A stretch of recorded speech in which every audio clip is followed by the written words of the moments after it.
What's up, nerds and geeks? My name is OMGWTF, LOLFTWBRB, and welcome to Subprocker Saturday. If you are unfamiliar with what Subprocker Saturday is, well, it is one of the days of the week that I choose to play really any game that I want, such as the ongoing series that we've been doing for quite a long time now, the arcade playthroughs of Ultimate Marvel vs. Capcom 3. Last time we played as Crimson Viper of the Capcom side, and this week we're going to be going to a Marvel character in the team which I selected, which is Thor, Amaterasu, and Storm of the X-Men. And the reason why I chose this team is I went for kind of like a whole god feel, and with Thor being the god of thunder, Amaterasu being the goddess of the sun, I believe. I've never played the game. And Storm, of course, being worshipped as a god in Wakanda, or goddess, I should say. This is the reason why I went for it. But an ongoing thing I like to do here in these arcade playthroughs is give you information on the character I'm playing as, or actually I should say the character I'm winning as. And this time around it's going to be Storm of the X-Men. So Storm was created by Len Wein and Dave Cockrum. She first appeared in the 1975 Giant Size X-Men #1, written by Len Wein and penciled by Dave Cockrum. In this comic, Wein uses a battle against a living island Karakudo to replace the first generation of X-Men in the 1960s with new X-Men. Storm was an amalgamation of two characters Cockrum created, the Black Cat and Typhoon. The Black Cat had Storm's costume minus the cape and was submitted for the new X-Men's original lineup. However, during a hiatus in the new X-Men project, other female cat characters like Tigra were introduced, making Black Cat redundant. Since the creative team did not want the X-Men to have an all-male lineup, editor Roy Thomas suggested that Cockrum make his character Typhoon, originally designed as a male, into a woman of the group. Cockrum liked the idea and outfitted Typhoon with a Black Cat costume and a cape, and a new haircut with white hair.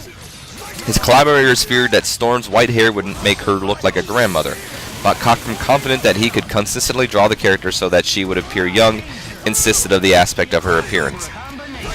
Ever since her inception in 1975, Storm's biography has largely stayed the same.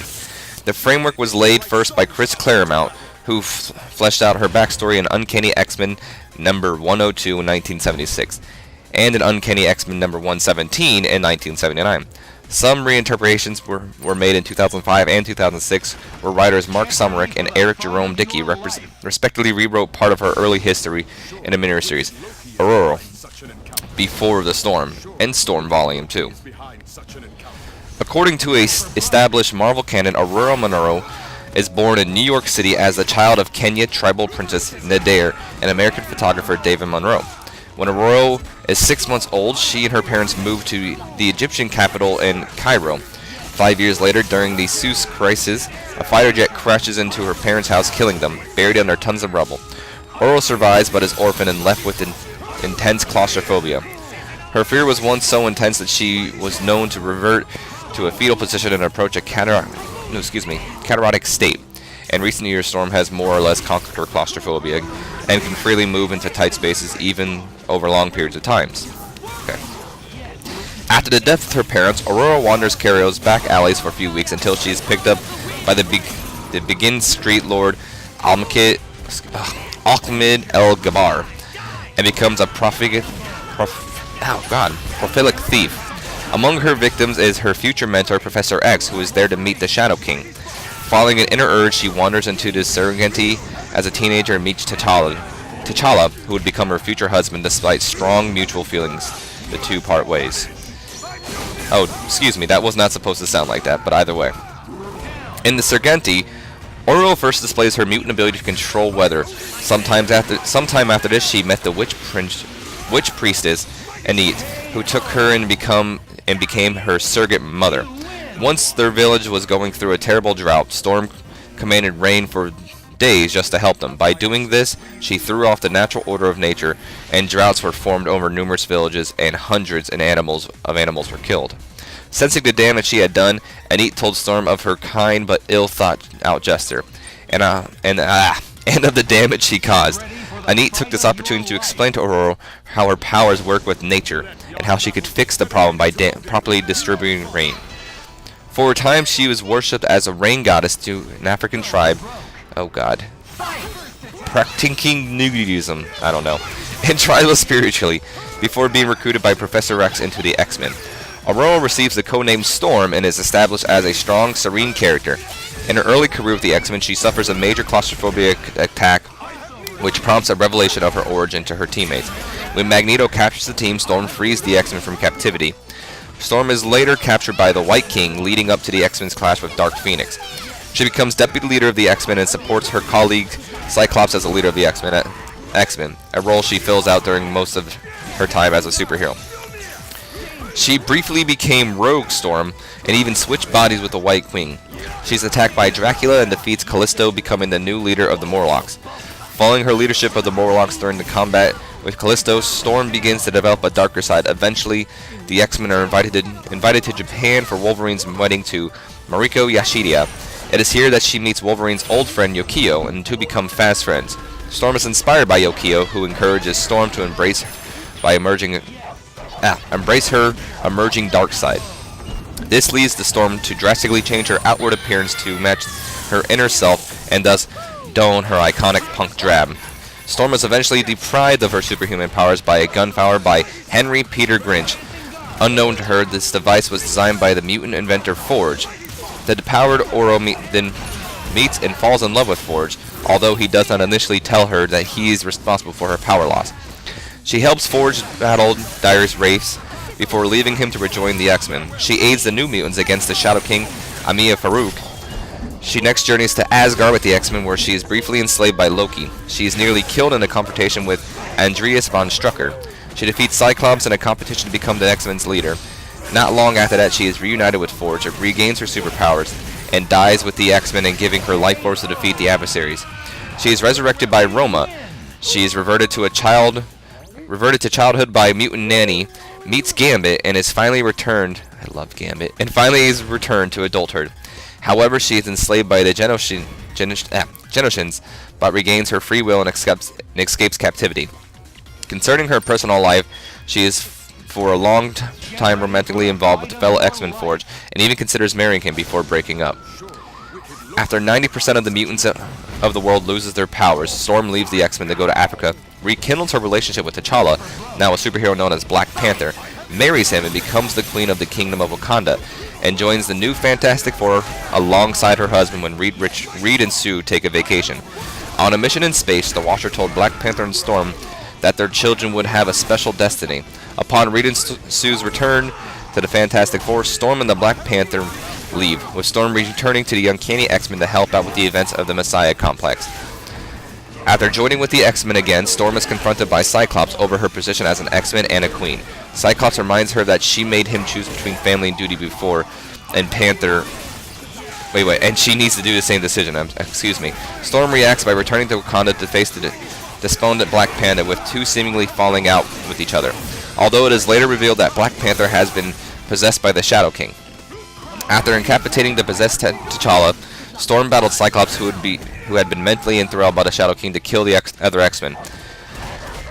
After being forced to drive him out by striking Cyclops through the chest with a massive lightning bolt, the Shadow King then took control over Storm, only to be devoured in vengeance by Bast, the Panther God, who had agreed to hide inside Storm's mind in order to take revenge on the Shadow King for possessing T'Challa. Storm is one of the most powerful mutants on Earth and has demonstrated a plethora of abilities, most which are facts of power to manipulate the weather.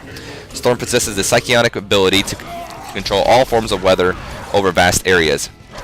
She can modify the temperature of the environment, control all forms of precipitation, humidity, and moisture, at a molecular level, generate lightning and other electromagnetic atmosphere phenomena, and has demonstrated excellent control over the atmospheric pressure. She can incite all forms of meteorological tempests, such as astrodomus, thunderstorms, blizzards, and hurricanes. As well as a mist, she can dispatch such weather to form clear skies as well. I'm really messing up with my words here. Her precise control over the atmosphere allows her to create special weather effects. She can create precipitation at higher or lower altitudes than normal, make whirlwinds pointing lengthwise in a direction, channeling ambient electromagnetism through her body to generate electric blasts, flash freeze objects and people, Kaliskier, I don't know if I pronounced that word right, atmosphere pollutants into acid rain or toxic fog, and along with her natural ability of fight, flight, summoning wind currents strong enough to support her weight to elevate her, or others, to fly at high altitudes and speeds. Her control is so great that she can even manipulate the air in a person's lungs. Oh wow.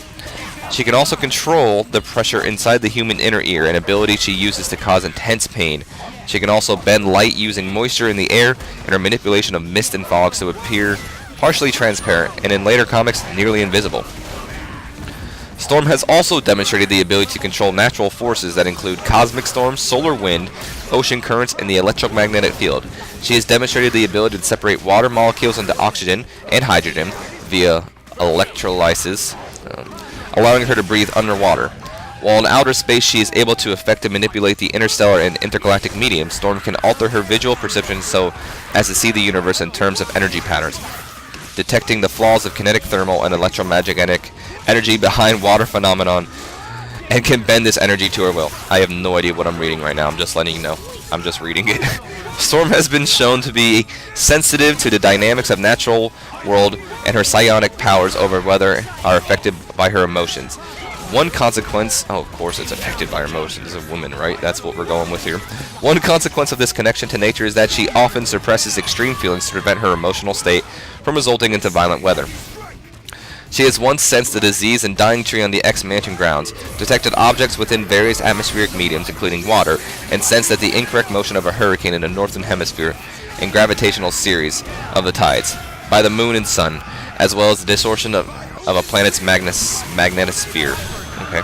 Storm can view the Earth as weather patterns and is able to precisely recognize her geographic position through interpretations of these patterns.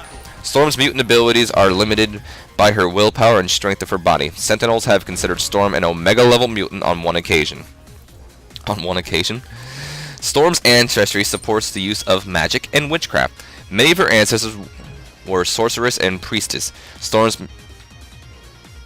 mercenary powers have even been linked to the real-world Rain Queens of Balbabidu. I don't know if I'm pronouncing these words right.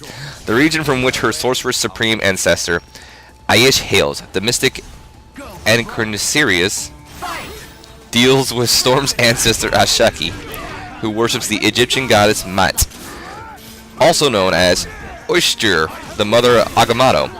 Oyster appears to have strong favor of bloodline of Aurora. For some unknown reason, she is the dawn of Atlantis. This line of African women has been given distinguishing features of white hair, blue eyes, and powerful magic potential. Although Storm has not developed her magical potential, it has been hinted at. The Mystical Arcanine series listed the characters with magical potential according to the Marvel Tarot deck. The Tarot asserts Storm as being High Priestess. The first Tarot's choice 1/3 of a time. The other draws were Scarlet Witch and Agatha Harkness. These three characters split the High Priestess card equally. The timeline divergent, Storm became the sorceress who taught sorcery to magic, and some of Storm's alternate universe selves possessing considerable magical talent.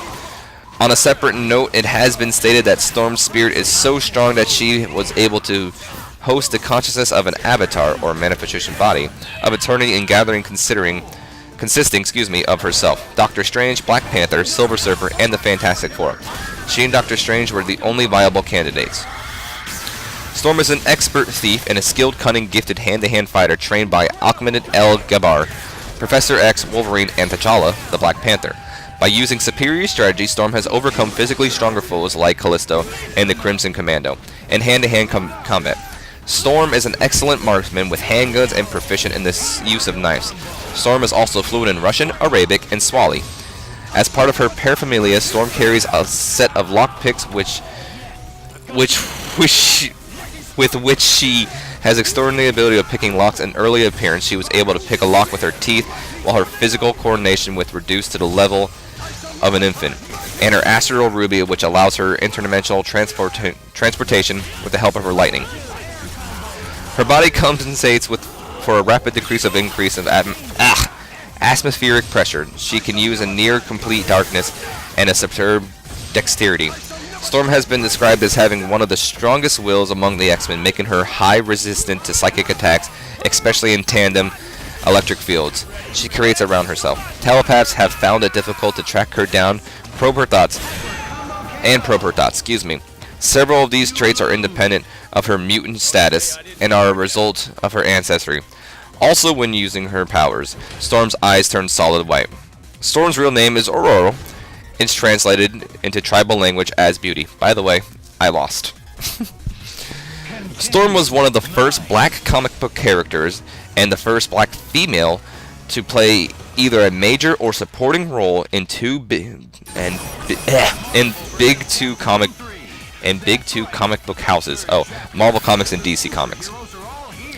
Within these two comic companies, her 1975 debut was only preceded by a few male black characters in Marvel Comics, preceding characters with Gabe Jones, debuted in 1963, Black Panther, 1996, Bill Foster, 1966, Spider-Man supporting characters Joe Robertson in 1967, his son Randy in 1968, Hobie Brown, the Prowler, and the Falcon in 1969, Luke Cage, 1972, Blade in 1973, Abe Brown in 1974. In DC Comics, she was preceded by Teen Titans member Mal Dukin, who debuted in 1970, Green Lantern wielder Josh Stewart in 1971, and Mr. Miracle prodigy Shiloh Norman in 1973. She preceded DC's other black heroes, Legion of Superheroes member Tyroke, who debuted in 1976, Black Lightning in 1977, Cyborg in 1980, Vixen in 1981, and Amazing Man in 1983. While not the first black character to be introduced since her creation, Storm has remained one of the most successful and recognizable black superheroes. Gladys L. Knight, author of Female Action Heroes, A Guide to Women in Comics, Video Games, Film, and Television, 2010, wrote that the two defining aspects of her persona are her racial identity and her social status as a mutant. The X-Men have symbolically represented, I had to change positions, marginalized minorities, and the debut of X-Men series coincided with the African American Civil Rights Movement in 1955 and 1968, in which their plight as mutants mirrored that of African Americans.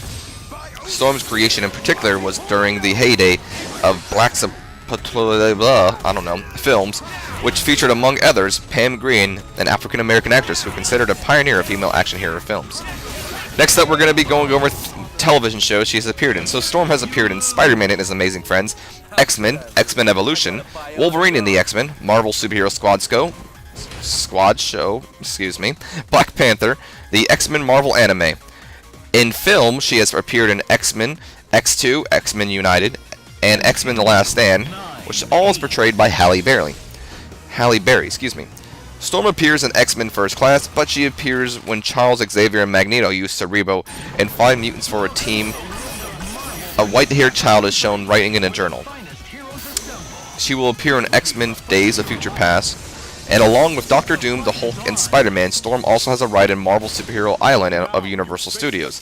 The ride, based on the common teacup ride, is called Storm's Force Acceleration. It includes fog effects and strobe lights to simulate lightning, which can be seen if ridden after dark. She is the first superheroine and the first X-Men to have a ride named after her.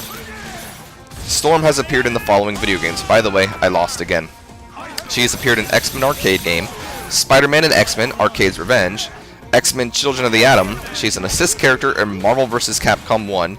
Marvel vs. Capcom 2, she's considered the best or tied with Sentinel to be the best character in the game. X-Men The Ravages of Apocalypse, X-Men Mutant Academy, X-Men Next Dimension, X-Men Legends 2 Rise of Apocalypse, Marvel Nemesis Rise of the Imperfects, which I am doing a Let's Play of right now, X-Men The Official Game, Marvel Ultimate Alliance, The Amazing Spider-Man, Spider-Man Web of Shadows, Marvel Ultimate Alliance 2, Marvel vs. Capcom 3 Fate of Two Worlds, Ultimate Marvel vs. Capcom 3, Marvel Superhero Squad Online, Marvel Avengers Alliance, Marvel Avengers Battle for Earth, Marvel Heroes, and Lego Marvel Superheroes.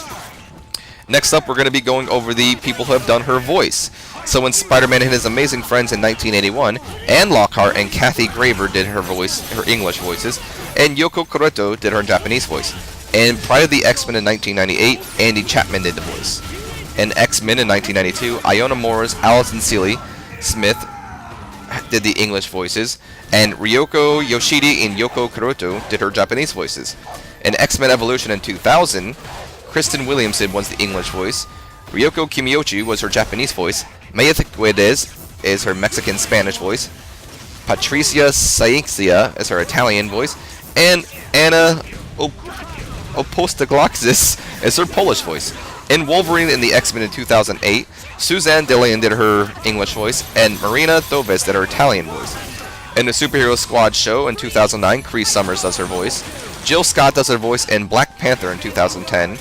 In the X-Men Marvel anime in 2011, Danielle Nicolette did her voice, her English voice I should say, and Ayaya Hishiwaka was her Japanese voice. In video games, Catherine Disher does her voice in X-Men Children of the Atom in 1994, X-Men vs. Street Fighter in 1996, and Marvel vs. Capcom 2 New Age of Heroes. Alison Seeley Smith does her voice in the X-Men Mutant Academy 2 game released in 2001, and an unknown voice actress does her voice in X-Men Next Dimension in 2002. In X-Men Legends in 2004, Cheryl Carl does her voice, and Don Lewis does the voice of Storm in X-Men Legends 2 Rise of Apocalypse in 2005, Marvel Ultimate Alliance in 2006, and Marvel Ultimate Alliance 2 in 2009.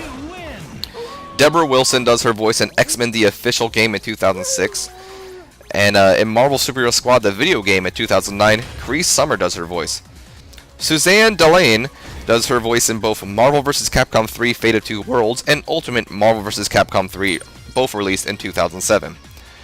In Marvel Superhero Squad Online in 2011, Gray DeLisi did her voice, and Danielle Nicolette does her voice in both the Avengers Battle for Earth in 2010 and Marvel Heroes in 2013. Next up, we're going to be going over Storm's character interactions in this game. So, pre-fight dialogues and intros. When Storm starts off against Jill Valentine, she says, "Now you encounter real power." Against any of the X-Men, there is a reason why I lead the X-Men. Against Magneto, will you ever learn, Eric? Firebrand, I defeated Nagari demons before and I'll defeat you. Rocket Raccoon, guns and knives can only do so much against a force of nature. And against Nemesis, she says, a monstrosity such as yourself insults the very laws of nature. Next up, we're going to be going over her call names, which is basically when she calls someone in to take her place. So when she calls Phoenix in, she says Jean, X-23, Laura, Wolverine, Logan, Magneto, Eric, Captain America's Cap, and Phoenix Wright is Mr. Wright. Next up are her victory pose quotes, which is basically when she defeats someone, say if she were to defeat Akuma, as we are fighting here, and she may have a special interaction with that person at the end. So when she defeats Jill Valentine, she says, terrifying monsters, try being an X-Men. Against any X-Men, including herself, she says, back to the danger room with you. Magneto, perhaps now you realize your foolishness, Magnus. Firebrand, did Belasco send you, demon? Rocket Raccoon, I suddenly rejoice that there are no raccoons in Wakanda. And against Nemesis, let us only hope that there are no more like you. Next up are her after-match win quotes, which is basically when it shows the screen of all the heroes that I fought with, such as this time around Storm, Thor, and Amaterasu. When she defeats Magneto, I'm afraid Charles is wrong where you are concerned. Eric, you are a lost cause. Phoenix, I hated to do that to you, Jean. You are like a sister to me. Morgan, if you are truly the queen of your realm, then you should behave in the manner befitting one. Chris Redfield, rarely have I met a man with such strong moral compass. I regret that we had to meet in combat. Wolverine, I lead the X-Men, Logan. Look at what challenging my authority has gotten you. And Captain America, because you are a friend of my husband T'Challa, I took it easy on you. Next up are assist quotes, which is basically, well, simple. When she's calling for an assist, she says assistance, and when she has finished assisting her partner, she says good luck. Next up are defeat quotes, which is pretty simple also. When she is defeated by a light attack, she says T'Challa, avenge me, and when she loses by time up, she says this cannot be. When replacing a fallen ally, if there is one ally remaining, such as say if Amaterasu were to go down and Thor is left, she would say I am here, and when there is no allies remaining, such as now, she says, I shall end this. She has two taunts, and she says, there is no escape, and I do not think so.